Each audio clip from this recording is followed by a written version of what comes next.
سیدنا علی بن موفق رحمۃ اللہ تعالی علیہ فرماتے ہیں میں نے حج کی سعادت حاصل کی، کعبہ مشرفہ کا طواف کیا، حجر اسود کا بوسہ دیا اور 2 رکعت نماز طواف پڑھی، اور اس کے بعد کعبہ شریف کی دیوار کے ساتھ بیٹھ کر رونے لگا، بارگاہ الہی میں عرض کی کہ اے اللہ، میں نے تیرے پاک گھر کے گرد نہ جانے کتنے چکر لگائے مگر میں نہیں جانتا قبول ہوئے کہ نہیں ہوئے۔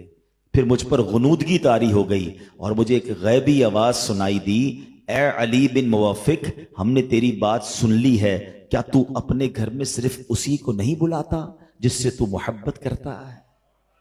کتنی خوبصورت بات ہے کہ اپنے گھر میں تو بندہ اسے ہی بلاتا ہے نا جس سے محبت کرتا ہے۔ اگر تمہیں مکے بلایا گیا ہے، مدینے بلایا گیا ہے، کعبہ دکھایا گیا ہے تو رب نے تجھ سے محبت فرمائی ہے، رب نے تجھے قبول کر لیا ہے، تو پھر گھبرانا کیسا؟ اللہ اکبر۔ اللہ یہ مبارک سفر ہم سب کو بار بار نصیب فرمائے۔